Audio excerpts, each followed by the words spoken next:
Hello, this is Vaishali and reading from the book Spirit of Homeopathy, book written by Dr. Rajan Sankaran. Mind section, chapter number 35, Perceiving.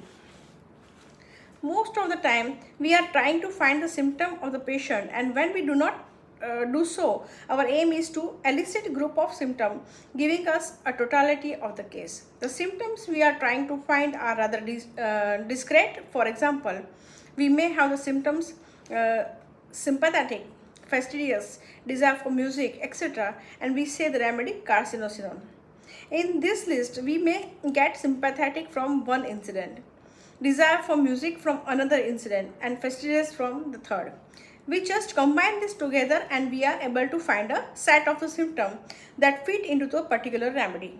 This is one way of doing a case, or one might say this is the common way of analyzing the case. The idea of this chapter is to take the beyond this random listing of the symptom or a random collection of the symptom into perceiving behind the expression of the patient, perceiving the whole totality of the case. One might say that the behind every characteristic expression there is lie the entire totality of the symptom. We learn to perceive it that way. Going a bit further, I might add that the entire totality of the symptom is actually a one symptom. Example, to say it all comes from one single delusion. Let me give some example. Example of one case. The simplest case that we can consider is of a woman who comes into the clinic and say, "Doctor, I phoned you up an hour ago to find out if I could come and you told me to come. I came but you made me wait so long. Why do you do this to me?" She says this is a very friendly voice. She says this in a very friendly voice, in a kind of friendly quarrelsomeness, all the while sitting quite close to me. Then she carry on, "But where else can I go? I have only you as a support. If you tell me to come and wait, I have to wait." The idea of this chapter is to show that the perceiving begins with the first contact with the patient and those things that comes from the observation, that come involuntarily from the patient, that cannot be in response to a question, especially of the mental state, are the most important thing. In this lady, we can see the way she speaks has got the kind of familiarity which is assumed with me. It is as if she is talking with a very close relative or friend. Added to this, she says she has no choice but to do as I say, and that she will act as I instruct. The combination of symptoms we see in the patients is affectionate and desire to be magnetized, which works out to in a phosphorus. In this way, one can see in the expression two important elements of the case being revealed. When we go on to the next case, we shall find that if we are able to perceive, we will find many more expression and symptoms or the component in each expression. Slowly we shall see the almost the entire totality of the symptom comes out from the characteristic expression of the patient. Now, example 2. While leaving after the consultation, the patient asked, "Doctor, I have to ask you very important things. I plan to buy a machine to make wool in my house and I want to work on it. But a few days earlier, I heard that somebody developed cancer by working on this type of machine. Doctor, tell me, should I buy this machine or should I not?" In this expression, we see the entire case. On one side, we see that she has been frightened by a story of the cancer. So we might consider the rubric horrible things and the story affects her profoundly. As a result of this horrible tale that has frightened her, she rushed to the person in authority, and instead of just taking the pros and cons of the situation, so that she can take the decision herself, she transferred her entire will into the person of authority and lets him take the decision for her. Again, we see the desire to be magnetized. When we combine these two rubrics, we get calcea carbonica. If we perceive a little bit further, we see that this fear is like the fear of a child. So we might take the rubric fear in child. And again, as a frightened child turns to somebody in authority, so you have a rubric. Company desire for alone when aggravate. Seek the security of the person in authority. The Kalkaka personality likes to feel all time protected like an oyster within its cell. In one expression of the patient, one can see the entire totality of the remedy. Now, example 3. Talking about her dream, the patient says that she dreamed that she was going shopping with the most famous actress in the country. Now, behind this one dream lies a lot of significance. How do we interpret or use this dream? See the element of the dream. To go out for shopping with somebody means to be seen in a public with that person. To be seen with a film actress in public, and not only that, but to see shopping with her. It speaks of kind of class.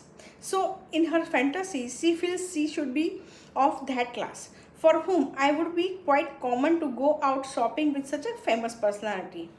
So we have the rubric egotism, and we have the idea of appearing in public, and so timidity appearing in public when, and this indicates the remedy silica. This speaks of an image that sees someone who has class, who goes out, mixes and rubs shoulders with the most famous people. Later on, we shall see that the whole idea of Cilicia is that of a princess. It is a delusion of being princess, which means very much fits into these dreams. The idea of the chapter is to show that we are not dealing with the symptom, but the patient's perception of the situation that lies behind every expression. It is these perceptions that we have to understand. If we do not understand that, we shall see the entire totality in each expression. If we do understand that, we shall see the entire totality in this one expression. Example 4. After mentoring several complaints, the patient point to the vein on the back of her hand and say, "Doctor, don't this vein appear more bluish than they should be?" This is a very simple example. The main rubric would be rest cannot until things are in their proper place.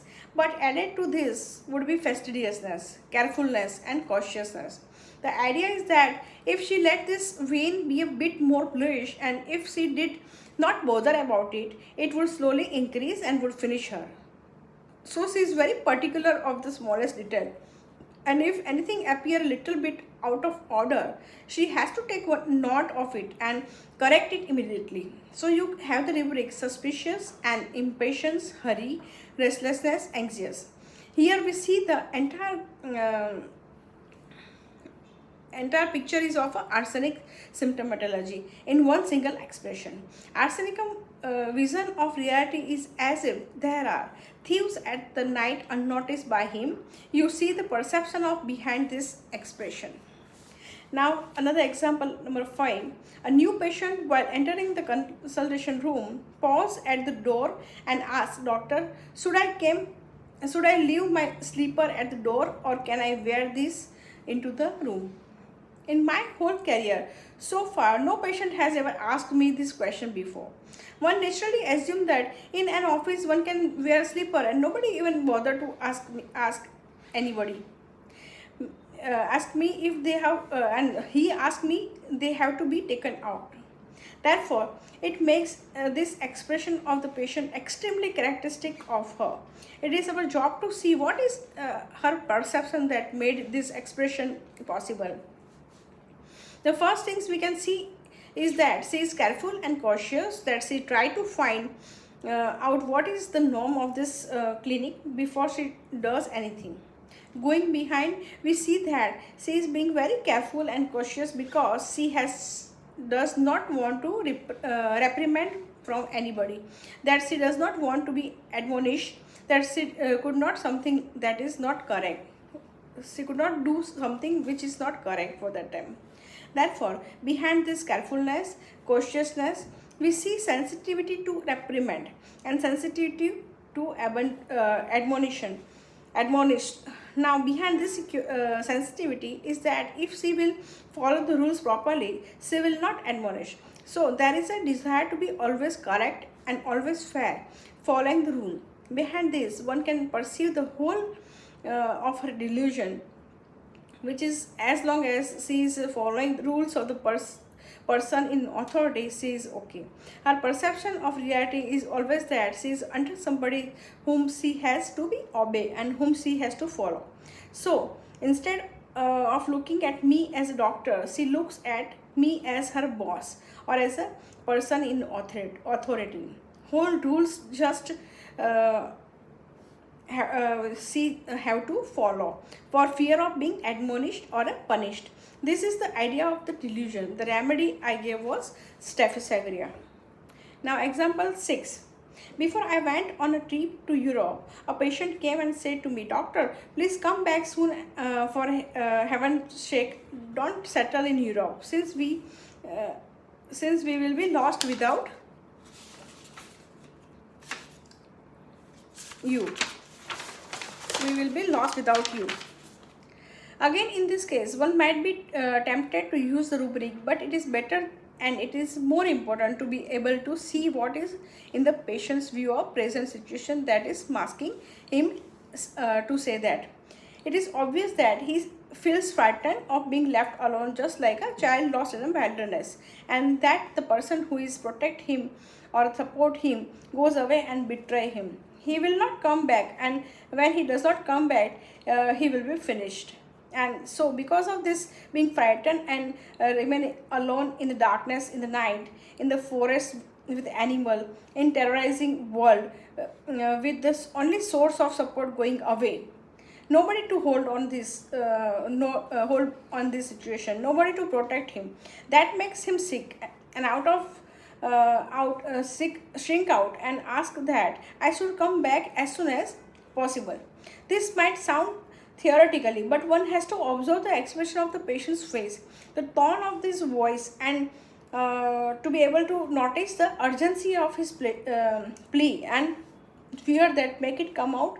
The rubric one could be used are clinging, praying, delusion crying help for fear of being alone at night, delusion that she is alone in the wilderness, begging, religious, delusion wife is faithless.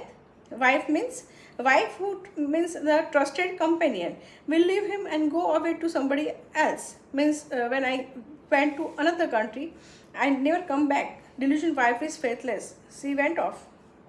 In this way, from one expression one can see the entire gamut of the symptoms that characterize a Stammerian state. The idea is not to point to the list of symptoms that one could derive from the one expression, but it is to show that all the symptoms come from the one single perception of reality, and that one should be able to see the same perception behind all symptom and expression, and especially be able to see that even from one single expression one can get straightway to the person's central delusion, to his central perception of reality, which is the heart of the case taking. To explain a bit further, one could say that now we can see that all symptoms of stramonium are in fact one symptom. That there is no difference between the clinging or stramonium, clinging of stramonium and the religiousness of the stramonium. No difference between the religiousness and praying and begging, between begging and entreating, between entreating and fear of darkness and desire for light and company. The whole Stammonium expression is actually one thing, and it is one thing that we are trying to understand both in the patient and in the remedy, and not the conglomeration of the symptom that make the totality.